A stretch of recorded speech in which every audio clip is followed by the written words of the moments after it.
Բարի երեկո հարգելի հետևորդներ, Արմատ մեդիայի եթերում հարցազրույցն է, զրուցակիցս այսօր թուրքագետ Ռուբեն Մելքոնյանն է։ Բարի երեկո, պարոն Մելքոնյան, շնորհակալ եմ հրավերն ընդունելու համար։ Պարոն Մելքոնյան, արդեն մի քանի օր է հայաստանյան մեդիադաշտում քննարկվում է հարցը Իսրայելի կառավարությունը ճանաչեց հայոց ցեղասպանությունը, դեռ հարց է, ազգային ժողովը Իսրայելի խորհրդարանը կճանաչի, թե ոչ, բայց այնուամենայնիվ սա քաղաքական հաշվարկ է, սա բարոյական աջակցություն է Հայաստանին, թե ինչ է, Հայաստանում մենք այս գործընթացից ոգևորվենք, ծրագրեր կապենք սրա հետ, թե ոչ։ Տեսեք, ես շատ կուզենամ, որպեսզի նաև մեր հասարակությունը այս հարցը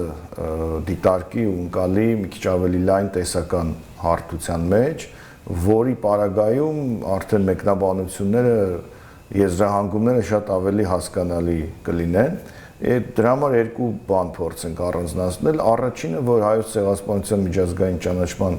խնդիրը ցավոք սրտի աշխարհում տասնամյակներ շարունակ ընկալվել է ավելի շատ որպես քաղաքական գործիքակազմի մաս, քան թե բարոյական, համամարտկային արժեքների հավատարմության եւ այլն, եւ շատ քիչ դեպքերում է, որ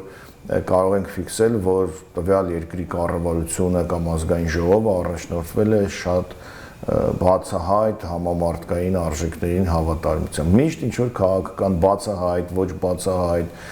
շատ քիչ, այսպես որոշակի ենթատեքստ եղել է, եւ Իսրայելը այն պետությունն է, որ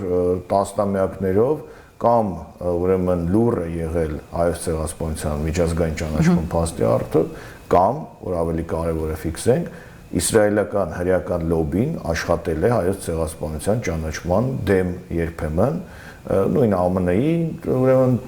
կոնգրեսում, սենատում ճանաչման ժամանակ եւ այլն, այսինքն հրեական լոբին հայտնի է, որ եղել է Թուրքիայի դաշնակիցը հայոց ցեղասպանության միջազգային ճանաչման հարցում, այսինքն եւ այստեղ նաեւ տարակուսանքի առաջացնում, որ հոլոկոստ վերապրած պետությունը եւ ազգը հայոց ցեղասպանության հանդեպ ունի նմանատիպ, այսպես մոտեցում։ Հիմա երկրորդ հարթությունը այն է, որ Թուրքիա եւ Իսրայելի հարաբերությունները շատ յուրահատուկ հարաբերություններ են։ Դրանք ձևավորվել են որպես ստրատեգիական դաշնակցային հարաբերություններ եւ ես ուզում եմ նշել, որ Իսրայել պետության ձևավորումից հետո առաջին իսլամադավան պետությունը, որ ճանաչել է Իսրայելի անկախությունը, դա եղել է Թուրքիան, որը ինքնին մեծ խնդիր է առաջացրել իսլամական աշխարհում, որովհետև հայտնի է, որ Իսրայելը իսլամական աշխարհում, իսլամական պետությունների ու հասարակությունների մեջ ընկալվում է որպես սիմվոլիկ թշնամի եւ ցանկացած իսլամական քաղաքական գործիչ անպայման իր կարիերայի ընթացքում հռետորաբանության մեջ պետք է հակահրեական, հակաիսրայելական կամ այսպես խոսույթ ունենա, կամ քայլեր անի, կամ քվեարկություններ անի եւ այլն եւ այլն։ Եվ այս պարագայում Թուրքիայի ու Իսրայելի հարաբերությունները շատ յուրահատուկ են եղել տասնամյակներ շարունակ եւ բնականաբար այսպես մի եռանկյուն ունի ԱՄՆ, Թուրքիա, Իսրայել որպես երեք դաշնակից պետություններ։ Բայց հատկապես 2002 թվականից հետո, երբ որ Թուրքիայի իշխանության եկավ իսլամական արժեքներին ավելի հավատարիմ Էրդողանի կուսակցությունը, Էրդողանը հենց նույն այն քաղաքական գործիչներից է, որ հայտնի է եղել հակահրեական իր հռետորաբանությամբ, երբեմն անգամ դրանք մոտեցել են ռասիստական ձևակերպումների, հակահրեական, հակասեմիտական այսպես ձևակերպումների, եւ Էրդողանը, որ նպատակ ուներ իսլամական աշխարհում այսպես ունենալ մեծ հեղինակություն որպես իսլամի համար անխոնջ պայքարող, բնական է, որ պետք է իր կերպարի մեջ այդ հակահրեականությունը, հակաիսրայելականությունը անպայման ներառի։ Եվ արդեն 2008 թվական, 7 թվական բավական լուրջ խնդիրներ ծագեցին Թուրքիա եւ Իսրայելի միջեւ։ Եվ հիմա այդ խնդիրները հասել են իրենց գագաթնակետին։ Դրա համար գնաց Իսրայելը այս գործընթացին։ Տեսական հարթությունները, որ իրար ենք միավորում, առաջինը, որ հայոց ցեղասպանության ճանաչման հարցը ունի քաղաքական բաղադրիչ, բնականաբար, քաղաքական, այսպես ասեմ, շահ այդ ճանաչողների համար, եւ երկրորդ Թուրքիա եւ Իսրայելի միջև հիմա լարված հարաբերությունները, այս երկուսի համադրմամբ մենք այսօր տեսնում ենք հետեւյալը, որ երկու բան ուզում եմ նորից առանձնացնել։ Առաջինը, Իսրայելի կառավարությունը պաստորեն ընդունել է եւ ուղարկել է այսպես ճանաչման հարցը Կնեսետ, բայց ինչքան ես հետևում եմ մամուլին, Իսրայելի խորհրդարանը հիմա արձակուրդում է եւ այս տարվա վերջին աշնանը սպասվում են ընտրություններ, այսինքն զուտ տեխնիկապես այս կառավարության ճանաչած օրինագիծը խորհրդարանում կհասցնի վավերացվել, դա կարծես թե որոշակի արձական, այսինքն միանշանակ չէ։ Բայց այսինքն թեման ակտիվացվել է եւ թեման սկսել է քաղաքական օրակարգում աշխատել։ Եվ երկրորդ հանգամանքը ես ինչքան դիտարկում եմ Էրդողանի եւ իշխող կուսակցության հռետորաբանությունը Իսրայելի նկատմամբ, այնտեղ արդեն տևական ժամանակ է կարմիր թելի նման անցնում է ցեղասպանություն, ցեղասպան եզրույթները, երբ Թուրքիան վիրավորում է կամ մեղադրում է Իսրայելին ցեղասպան լինելու մեջ, Գազայի պարագայում, տարբեր այլ կոնֆլիկտների պարագայում, Նետանյահուին անձամբ ցեղասպան գործիչ, Իսրայել պետությանը Էրդողանը անվանում է ցեղասպան մտածողության պետություն եւ այլն, այսինքն դա դարձած ցեղասպանություն տերմինը դարձել է տրենդային թուրք-իսրայելական մերօրյա հարաբերություններ։ Հետևաբար այդտեղից նույնպես շատ տրամաբանական է, որ Իսրայելն էլ ունենալով լուրջ զենք, որ Թուրքիան իրական ցեղասպան պետություն է, առաջ է քաշում այս հարցը, որ դուք եք իրական ցեղասպան պետությունը եւ ամենաակնառու փաստը ձեր ցեղասպան լինելու մեջ դա հայոց ցեղասպանությունը, որը եւ ես ճանաչում, այսինքն սա թուրք-իսրայելական բախում է, որի մեջ մենք մտնենք թե ոչ։ Սա մի քիչ այլ հարց է, եթե մի քիչ կարողանանք, եթե ձեր այլ հարցերի մեջ փորձեմ դրան անդրադառնալ, Հայաստանը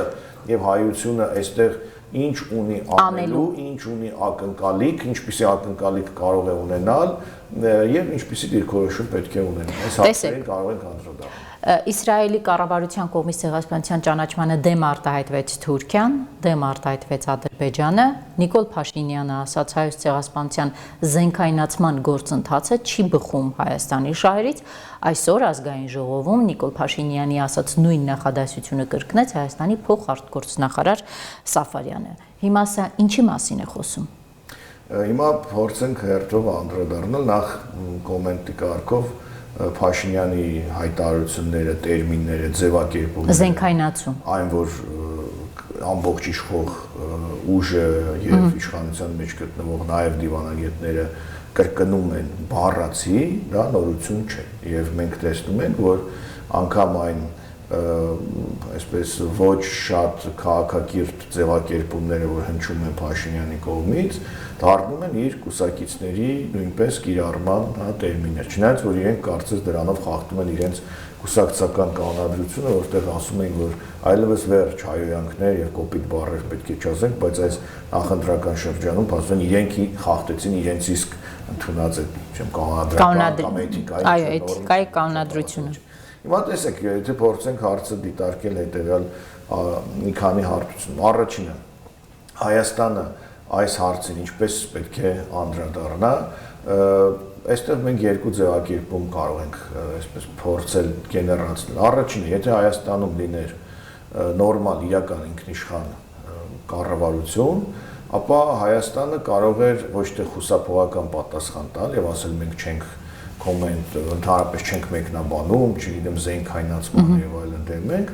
այլ աներ նույնիսկ այսպես մի քիչ էլ մեղադրական, որ քաղաքակիրթ աշխարհի շատ պետություններ վաղուց ճանաչել են այս ցեղասպանությունը եւ Իսրայելի քայլը դրական, բայց ուշացած քայլ է, այսինքն եւ ինչ որ ձևով արտահայտել վերաբերվում եւ նաեւ բացասական վերաբերվում, որ դուք եւ հրեական լոբին ընդհակառակ աշխատում էիք այս փաստի դեմ երբեմն տարբեր տարին ըստ նպատակահարմարության։ Հիմա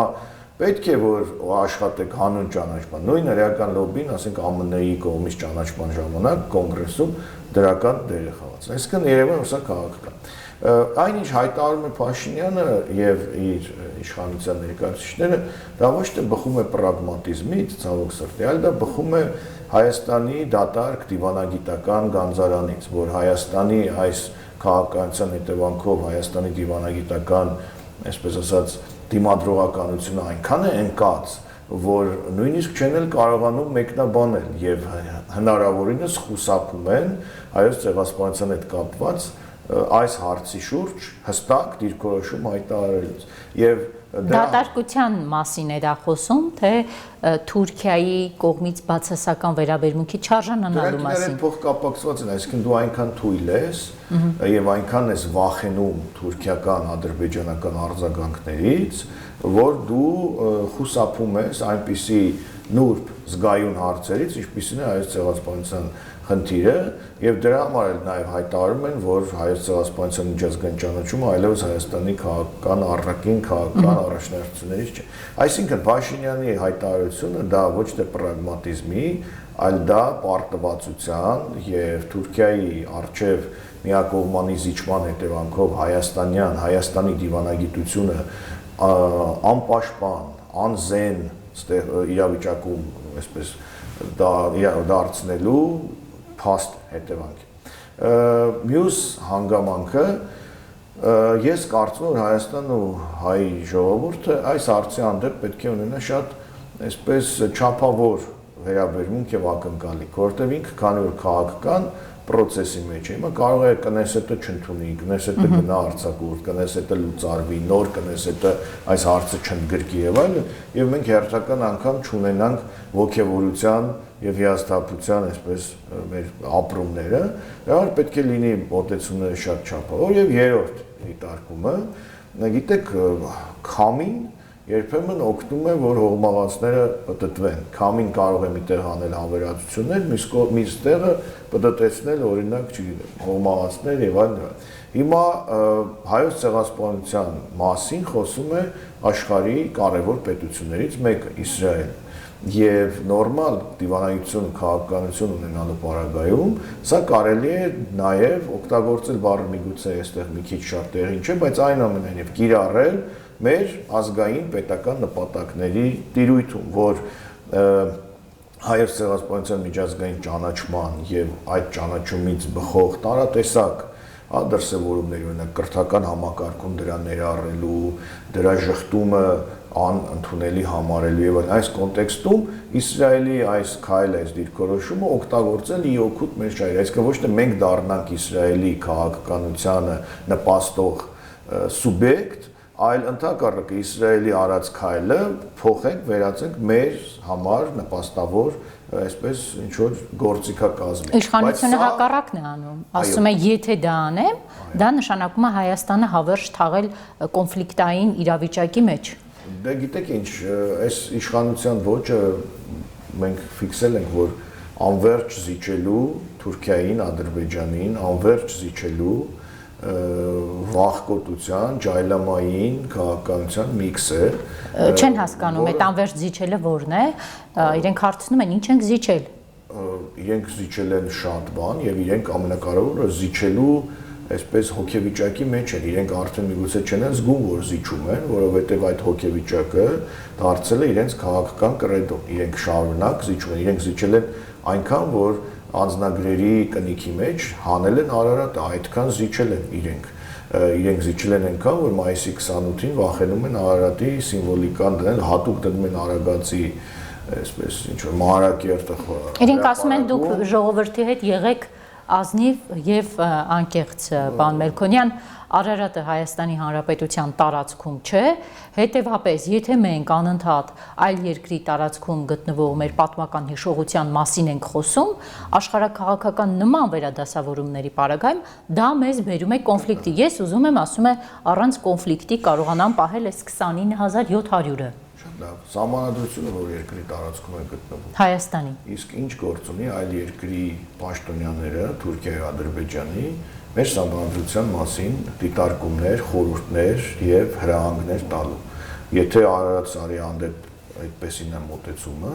ապա բարի եղեք սաստել ադրբեջանցի տարատեսակ պաշտոնյաներին, որոնք կանխատեսում են, թե ինչպիսին պետք է լինի սահմանադրական փոփոխությունները եւ ինչպիսի տեսք պետք է ունենա Հայաստանի սահմանադրությունը։ Այստեղ էլ իրենք պատասխան ունեն, ասում են, որ Արցախի հանձնումից հետո մենք պետք է ընդունենք, որ գետնի վրա փոխվել է իրավիճակ, հետևաբար Հայաստանի Հանրապետության սահմանադրություն, անկախության հռչակագրին, Հայաստան-Արցախ միացում, ցեղասպանության միջազգային ճանաչում, այս բեռից իրենց ձևակերպմամբ ԿՊԱ-ական իշխանության համար, այս բեռից պետք է ազատենք, հակառակ դեպքում կլինի պատերազմ, իրենց մոտեցումը խնդիրների լուծման, սա է, բեռից ազատվել, որ ազգը չմտնի հերթական պատերազմի մեջ։ Իրենց կոնցեպտը էականորեն սխալ է, որովհետև այն, որ իրենք ասում էին, սա թոք էր մեր վզին եւ մենք չենք կարողանում եւ այլն, դա վերաբերում է, սա կոնկրետ հարցը վերաբերում է մեր երկրի գերագույն օրենքին, սահմանադրությանը եւ որևէ երկրի կողմից այլ երկրի սահմանադրության հանդեպ մեկնաբանությունները, խորհուրդներն ու հրանգները դա համարվում է միջամտություն այդ երկրի ներքին գործերին։ Եվ որևէ մեկը մեզ չի կարող համոզել, որ այն, որ 90-ականներից սկսած Թուրքիան ու Ադրբեջանը պահանջում էին սահմանադրության փոփոխություն, դա հանկարծ ծնվեց ինքնիշխան ԿՊ-ական կուսակցության այսպես խորհրդակցությունների արդյունքում, այլ դա ոչ թե ուրեմն այն ժամանակ է ծնվել, երբ այս իշխանության շատ ներկայացուցիչներ կամ դպրոցում էին սովորում, կամ զբաղվում էին այն գործունեությամբ։ Այսինքն դա թուրքական ու ադրբեջանական հստակ պահանջներ են եղել, եւ ես որպես թուրքագետ չեմ կարող չասել, որ մածունը սպիտակ է, այլ ոչ թե իրենց ներկայացրած գույներով, եւ սահմանադրության փոփոխությունը թուրքական ու ադրբեջանական պահանջ է։ Ինչով է մենք մեր թեմայից մի քիչ հեռացանք, բայց եթե ուրեմն ձեր ասածը, որ այս իշխանությունները ուրեմն Իսրայելի այս հարցի բարձրացումը այս ցեղասպանության հետ կապված ուղղակի որդեգրել են միայն դրանից խուսափել, ես կարծում դա սխալ է, որովհետեւ կարելի է գոնե այս հարցի ակտիվացումից ոչ թե ընդ որում Իսրայելը մեզ հետ չի խոսում։ Տեսեք, Իսրայելը այս քայլը անելուց հետո Հայաստանին, Հայաստանի իշխանություններին, կառավարությունը չի էլ դիմում։ Դա ի դեպ ինչի ինչ է ցույց է տալիս իրենց Թուրքիայի, այսպես ասած, քաղաքական վեճն է եւ ենթադրում եմ, որ Իսրայելը ունի մտավախություն, որ եթե հանկարծ Հայաստանին էլ դարձնի այս հարցի այսպես զրուցակիցներից մեկը, հանկարծ Հայաստանը կարող է ասել, ես խնդրում եմ մի բարձրացրեք այդ հարցը։ Եվ Իսրայելը հայտնվի վատ իրավիճակում է դեպքում։ Աղան ես ինչ հիշեցի, տարիներ առաջ վստահաբար դուք էլ կհիշեք ձեր լրագրողական այս փորձառության արդյունքում Ստամբուլի մեր նախորդ պատրիարքը Լուսահոգի Մեսրոպ Մութաֆյանը 2005 թվականին ուրեմն երբ որ քննարկվում էր հայոց ցեղասպանության ճանաչման հարցը ԱՄՆ սենատում թե կոնգրեսում այցելեց ԱՄՆ եւ հանդես գալով Թուրքիայի հայերի անունից ասաց խնդրում եմ մի ճանաչեք հայոց ցեղասպանությունը, որովհետեւ դա խանգարում է հայ-թուրքական բարեկամությանը, մեր եւ Թուրքիայի խաղ ապրելուն Թուրքիայում եւ այլն։ Եվ ես հիշում եմ, թե ինչպեսի աղմուկ բարձրացավ հայության մեջ, թե ինչպես կարող է arczepiskoposը Ստամբուլի հայոց պատրիարքը գնալ ուրեմն նախ քաշվել քաղաքական հարցերի մեջ եւ կոչ անել չճանաչել ցեղասպանությունը։ Եվ Մեսրոպ Մութաֆյանը, որը շատ լավ հոգեվորական էր, այսպես մի խարան իր կերպարի վրա մնաց, թե նա պայքարում է փաստորեն հայոց ցեղասպանության։ Հիմա փաստորեն այդ նույն իրավիճակը, որ հայոց ցեղասպանության հարցը արծարծվում է ինչ-որ հարթությունում, Հայաստանի իշխանությունները ասում են մենք գործ չունենք, որովհետև վախենում են պատերազմից։ Այո, վախենում են, այո, հարաբերություններ հաստատելուց։ Եթե վախենում են, ուրեմն թող հռչակեն, որ իրենք այդպիսի իշխանություն են։ Իրենք չհռչակեն, որ իրենք ինքնիշխան սաստող հայացքով, սարսափազդու ինչ-որ sense քայլերով իշխանություն են, ել են բառը չեմ ուզում ասել, դուխով իշխանություն, որովհետև երբ որ դու ընտրողաբար ես այդ քո համարձակությունը օգտագործում, ասենք Ռուսաստանի նախագահի հետ այդպես ես խոսում, Ֆրանսիայի նախագահի հետ ուրիշ կերպ, Թուրքիայի նախագահի հետ ժպտալով ես խոսում, չգիտեմ, Բելարուսի նախագահի հետ ինչ-որ սաստող հայացքով ես խոսում, միայն պետք է հասկանալ դու որն է ի վերջո քո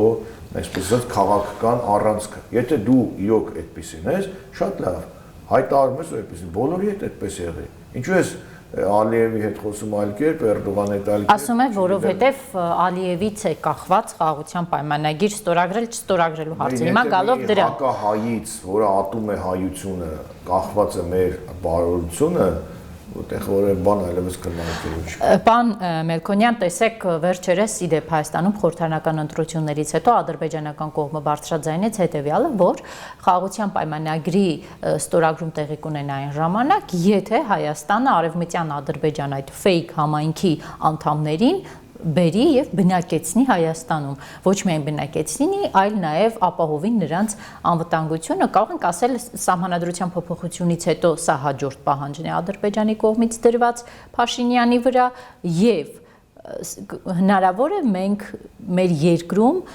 այսպես ասենք, հասարակության հակազդեցությունը տեսնենք հենց միայն այդ մասով ադրբեջանցիները Հայաստանում բնակեցվելու։ Ես կարծում եմ այդ հակազդեցությունը առաջացնելու փորձեր նույն խորհրդարանական ընտրությունների այսպես ընթացքում, հա, նախընտրական ընթացքում արվում էր երբ որ ասվում էր, որ այ վտանգ կա 300,000 ադրբեջանցիների գալու եւ այլն, բայց դա փաստորեն չունեցավ կրիտիկական թիվ ապահովելու նշանակություն ընտրություններում եւ այստեղ ինչ ենք մենք տեսնում, փորձենք այսպես դիտարկել,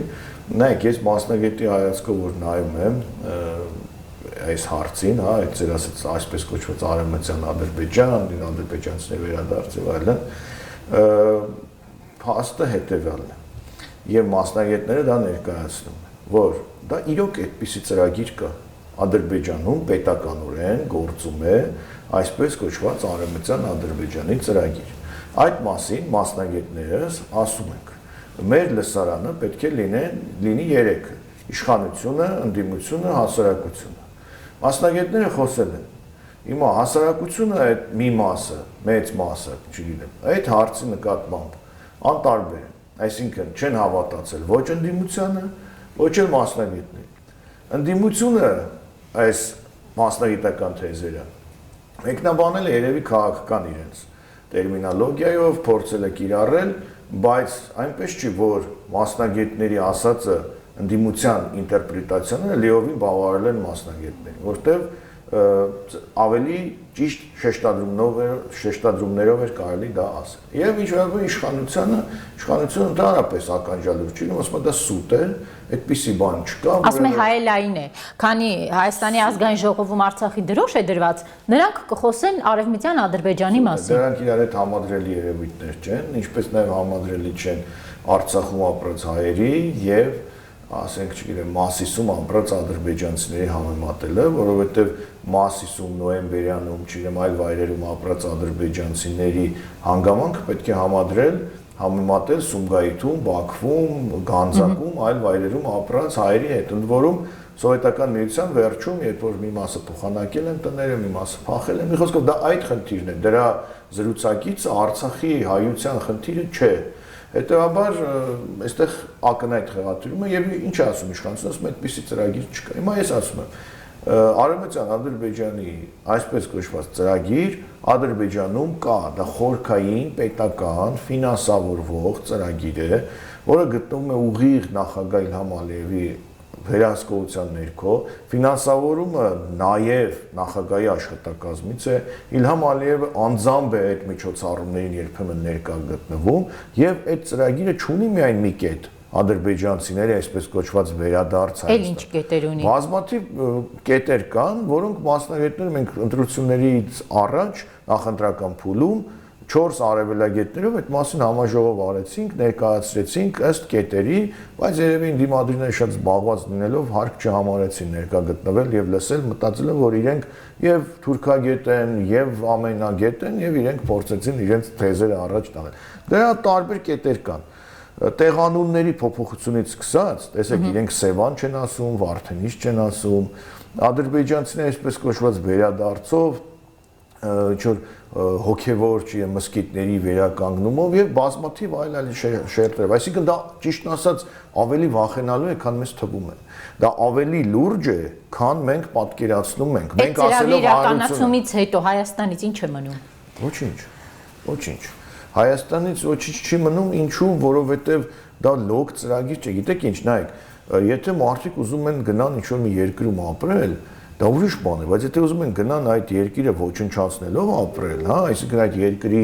տեղանունը փոխելով ապրեն, այդ երկրի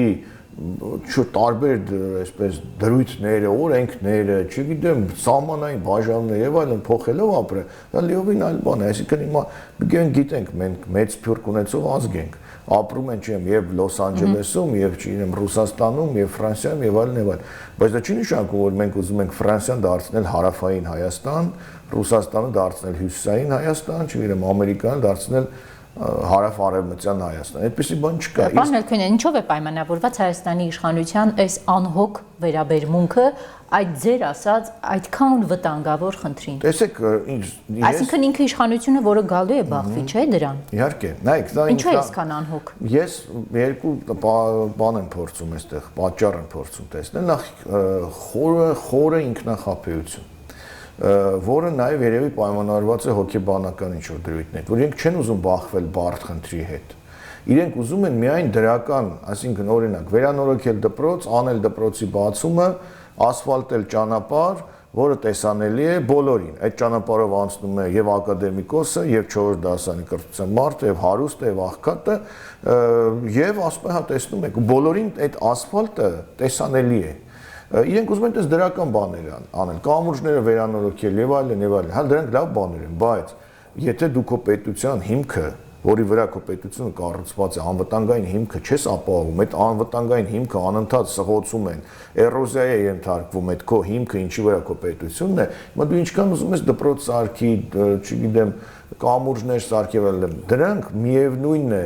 չեն ամրապնդում քո երկրի անվտանգությունը, բայց դրանք շատ տեսանելի են հանրության համար եւ տեսանելի նաեւ ընտրությունների ժամանակ եւ շատ հարմար զենք է պոպուլիզմի համար, որ ասում են տեսեք նախկինում այսքան թալանել են, հիմա նոր դպրոց են սարքել, երեխեքը նախկինում գնում են կիսաքանդված դպրոց, հիմա գնում են լավ դպրոց, բայց այդ մարդկանց բացատրել որ գիտեք կա այսպիսի բարդ խնդիր, որը կոչվում է ադրբեջանական հակահայկական լուրջ քաղաքացու, որի, ասենք, անվանումներից մեկը այդ արևմտյան Ադրբեջան, այսպես կոչված այդ կոնցեպտն է։ Հիմա նայեք, իշխանությունը կամ այդ խորը ինքնախապկանքի մեջ են եւ ծաղրում է, ասում է ուր են ադրբեջանցիները, բա ասում եք գալու են, ուր են։ Այսինքն անգամ ծաղրի մակարդակով է դա։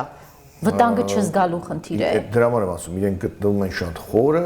ինքնախապկանքի մեջ, իրականությունից շատ լուրջ կտրվածության մեջ են իրենք գտնվում եւ այս հաղթանակը, այս ընտրությունների արդյունքները, չեմ ուզում ասել հաղթանակ, իրենց այդ անվերահսկելիությունը, ավելի այսպես խորքային ինքնախապկանքի մեջ գտնվելը, այդ ասած ծաղրելը եւ այլն, ավելի են խորացնում անպատժելիությունը, հասկանում եք, օրինակ իրենք չեն խուսափում ասել, այ որ ընտրությունները ավարտվին, դիմությունը թող գա ազգային ժողով, որ մենք իրենց ծեծենք։ Այսինքն իրենք ազգային ժողովն ու բոքսի ռինգը խառնել են իրար եւ բացահայտ այդ մասին ժողովրդավար Եվրոպայի ծափարությունների ներքո հայտարարում են, հասկանում եք, այսքան իրենք կտրված են իրականությունից եւ չեն ուզում տեսնել դա։ Եվ երկրորդը միգուցե տերմինը մի քիչ այլ է, բայց ես դա անվանում եմ քաղաքական թմրամոլություն։ Այսինքն թմրամոլը ինչպես է, այսպես իր բանը պատկերացնում է, ասում է ոչինչ, մի հատ էլ օգտագործեմ կամ այս ինչ է, այս նկարը, այս, չգիտեմ, Վան Գոգի նկարն է, ծախեմ, տեղը մի հատ թմրանյութ օգտագործեմ, լավ է ինձ համար։ Այսինքն այս իշխանությունների պարագայում կամ ընդհանրապես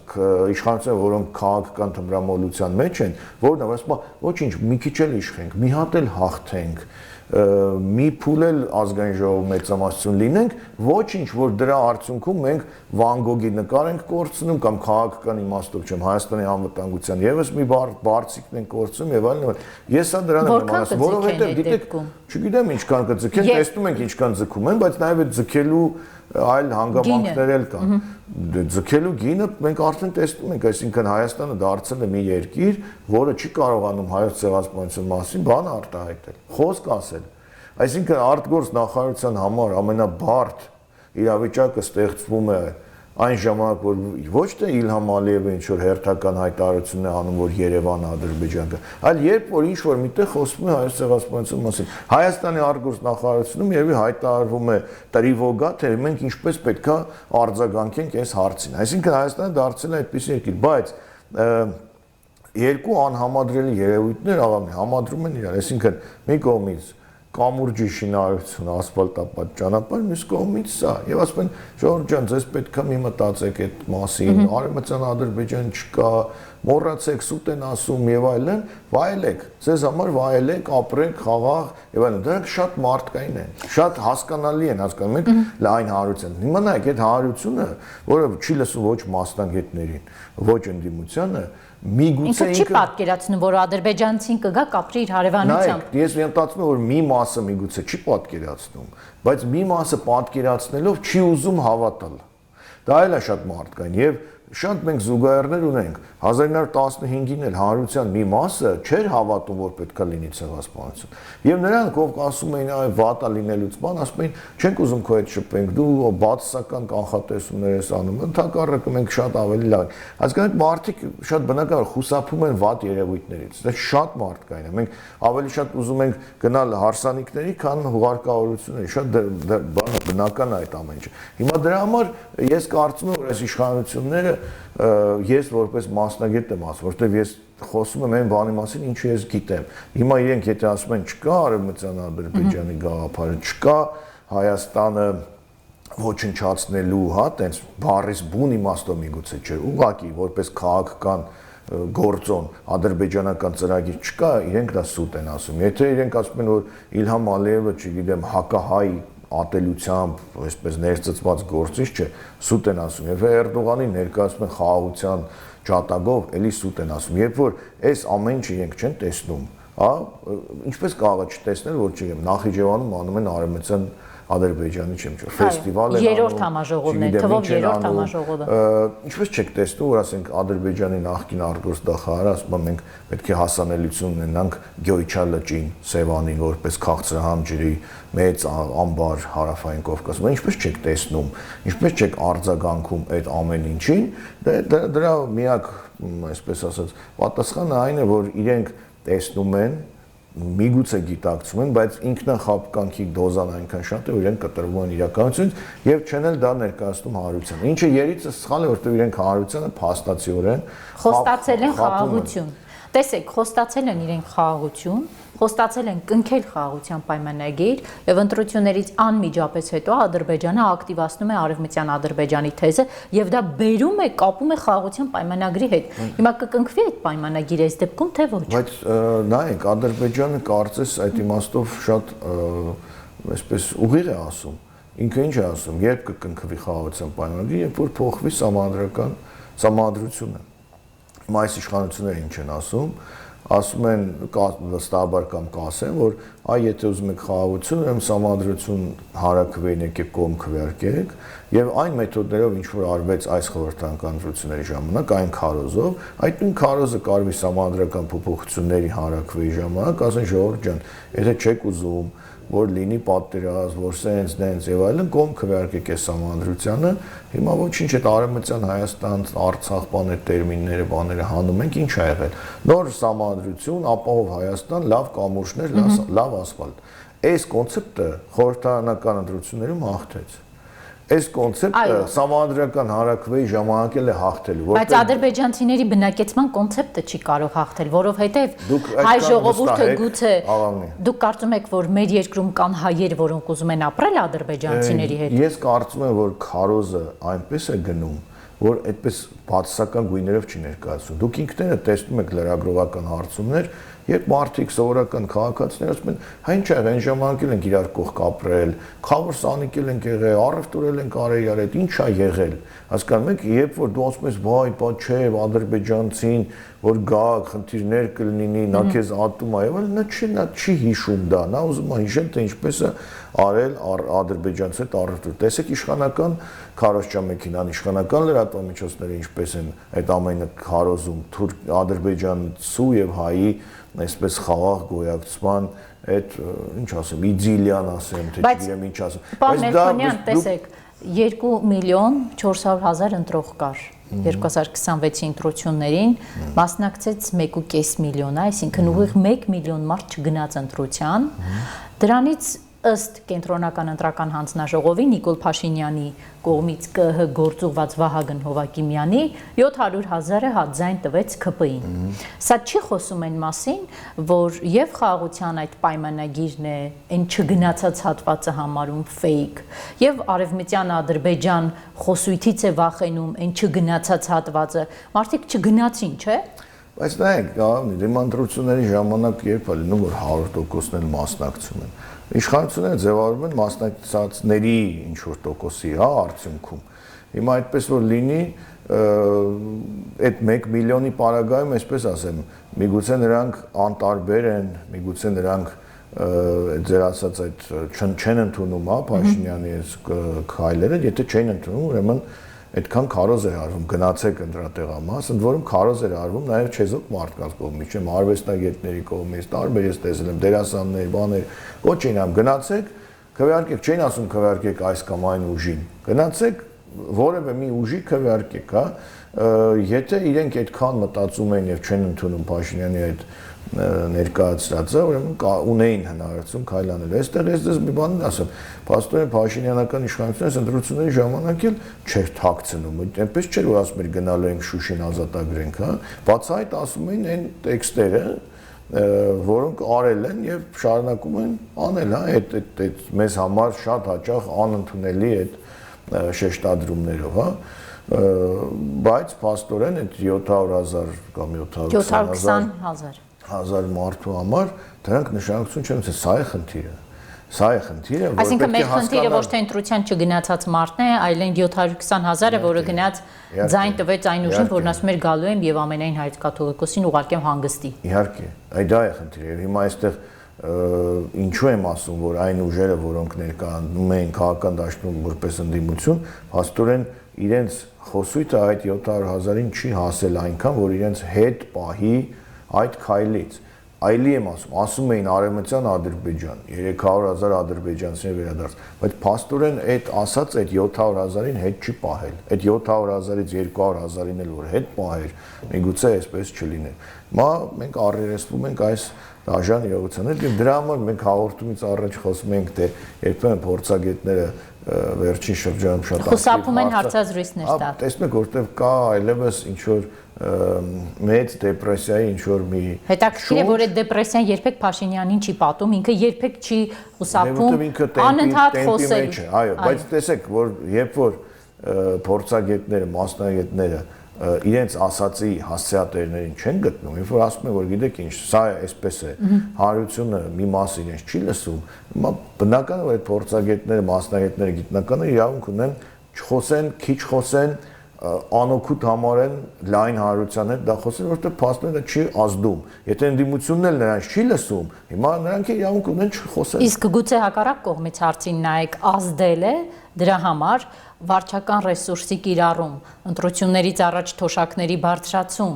նպաստների ավելացում եւ այլ սոցիալական աջակցություններ, բայց այդքանով հանդերձ Նիկոլ Փաշինյանը չկարողացավ իր երազած 65%-ը հավաքեց ընդամենը 49%։ Գուցե ազդել է հենց։ Մենք գիտեք կարող ենք ուրախանալ, որ հիմա Սամվանը Նիկոլ Փաշինյանը չհավաքեց համանդրական մեծամասնություն, հա,